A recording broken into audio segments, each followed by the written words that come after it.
Hello and welcome to another episode of Amati Insights. As you know, this are calls we do every 2 weeks where we cover something that's really important to the market, we think, where we have a research-based opinion that's kind of relevant to our portfolio and how we invest. And sometimes these topics are very topical, shall we say. They are reflecting what's happening in the markets. And today it's all about the new term that somebody's coined, SaaSpocalypse, if I pronounce that correctly. It's the software sell-off. We'll talk about that, what to think about it, the implications for investors. Before we do that, just a reminder, and you see disclaimer on your screen, that of course this is not a recommendation to buy a stock or fund. We'll encourage you to do your own research.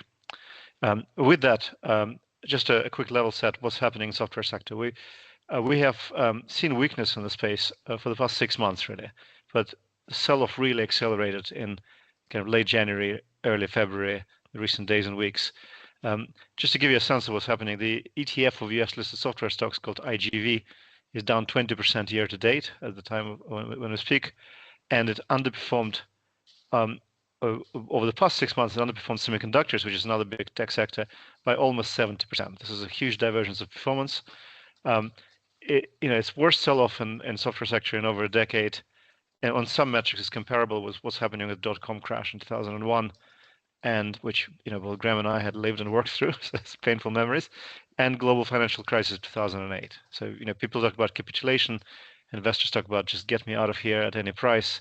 So it feels pretty dramatic. So Graeme, let's look into what's the reason for that. Yeah, well, there is a good reason for this, and that's the increased perceived threat of AI, particularly against software companies. And why now? Well, there's a company, Anthropic, that many of you will have heard of, that's released a new AI model called Claude Cowork, and it's being used for not just coding, which was the area that most people originally were worried about, but also providing assistance to people who work in the legal, compliance, medical, and now even in the financial services industry. And the products they've released are very impressive. And so what that means is the market is looking at software stocks and saying that they're what were perceived to be fundamental moats, the code, the substance of these businesses, now look under threat.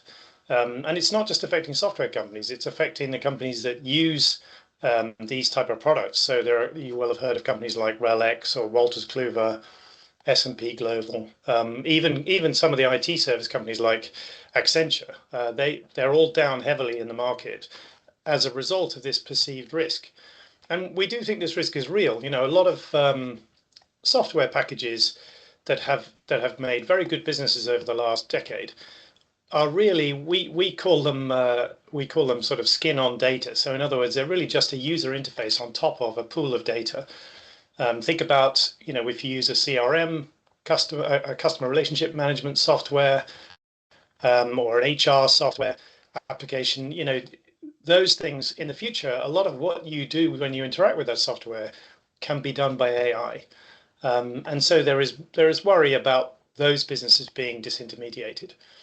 And it really brings it home when the recent Cowork launch that just came out in the last few days from Anthropic, they said that their own AI wrote the code for that software in a couple of days. So it really brings it home, how quickly AI is changing this software industry. And it's an area we've been concerned about for some time. If you go back and listen to Insights calls from 2 or 3 years ago when ChatGPT was first coming to the market, we talked about the threat to software companies. And particularly some of them, these ones that just are kind of skin on data, if you like. And it's been interesting. The market's ignored it for the last, decade, really, particularly US software companies. And a lot of them are trading on very high multiples, were certainly trading on very high multiples, on not just underlying profits, but what they call adjusted earnings. And a lot of that included costs that they pay their staff in stock-based compensation. And if you strip that out, actually the companies were 43% or more expensive. So, and the market was happy to ignore that during the good times, but now there's this focus and it's another potential leg down to these stocks. So a lot of things happening, a lot of changes in this industry. We're not as pessimistic as this as the market behavior would suggest. Um, the history doesn't repeat, but it rhymes. And one historic precedent that we look to is the cloud transition. If you look back in kind of late 2010s or mid 2010s, this was another paradigm shift. It's moving software from a workstation on your desk to an online data center, changing how the software got developed, maintained, released, updated, and charged for it. Kind of moving to that software as a service model. And some companies had failed in that transition. The companies like PeopleSoft or Siebel Systems, which nobody remembers anymore, kind of disappeared from the face of the earth, and their place was taken over by cloud native companies. But other companies have thrived. They have transitioned into the cloud model and the SaaS model, and in the process, they made themselves better businesses. They were more entrenched. Their revenues were more recurring and more predictable. They have become, if you like, best business models as the market thought about them just a few years ago. The other thing worth mentioning, which is not exact like-for-like comparison, but it's a relevant point to make, is the open source software, which is a phenomenon that evolved over the last couple of decades. There's some hugely popular free software packages, and they do important things. They run web servers, they run databases, their operating systems, etc. And they've been in use and active use for decades. And yet the software industry continued to thrive alongside them. And regular businesses that need software don't really have time, skills, or appetite to implement and maintain this free software. They just need something that works, that's ready to use out of the box, and they are willing to pay for it if it delivers value. And we think AI transition will be similar. The survivors, the thrivers, if you like, in this transition will be software franchises, which have specialist domain expertise, that they serve users that are highly skilled workers that trained on that tool, if you like. The software that fulfills a mission critical function, that's complex and that's very deeply entrenched and integrated in customer operations. And if you're that software company, you can integrate AI into your sort of value proposition. And you charge for that value. A bit like search boxes that appears in every software package in the upper right hand corner. The little magic sort of sparkles of AI will appear everywhere, but they will be part of the software package for those lucky ones that can transition. Yeah, that's true. And it's not just software, as we kind of mentioned earlier. It does have effect on IT service companies, and certainly the market is reading it as being a very, very negative scenario for IT service companies. The thinking is that with AI, you won't need to use an expert anymore. You can just ask AI to do everything, and it'll fix it. To some extent, we've seen this movie before. Again, as you said, Mikhail, back in the cloud transition days, everyone said at that time that IT services were dead. That once you moved all of your software and services onto AWS or whatever, you wouldn't need anybody to come and help you with IT. It would all be done on the cloud magically. And of course, the reality is that that's not how things work. Software and IT services are very complex. Businesses are different. Businesses try to do different things with it. And if you're a cement company or a furniture company or a mining company, IT is not your core business. And so you typically need to use some kind of service company to come in and advise you to set up what you want to do and to help you know what you want to do. And so we think that'll still be the same in this period of AI. And in fact, we own a couple of IT service companies. Two of them are quite specialist businesses that we think are really well positioned to benefit through this period.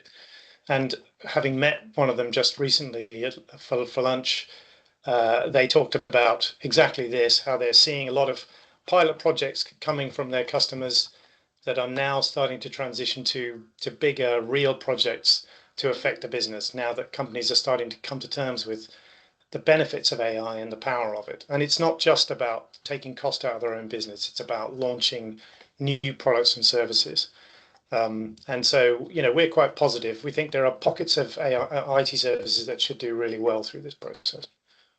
Yes, and that's where we've been concentrating. I mean, for an innovation fund, we had a relatively light exposure to software for reasons we've described. We were worried about AI vulnerability of more kind of skin on data type companies. We were worried about the true multiples that investors were paying for them if you adjust for stock-based compensation. Well, we did own two very specialist companies for an extended period of time. One is PTC, which is a global leader in industrial design and industrial product management. So think about, designing a jet engine, or a complex medical equipment, and then kind of following that in the field, storing information about how to run and maintain it and service it over the years. You can see how, you might trust your AI agent to answer simple customer queries, design a simple piece of code or draft a marketing email for you, but you probably would not let your AI agent design a jet engine unsupervised. And the other company, which is very much in the same category, is Autodesk, which has an absolutely dominant position in architecture and construction. And so this what industry calls vertical software packages, software tools. They users are architects, they are construction project managers, they're industrial designers that spend years practicing their craft with those tools.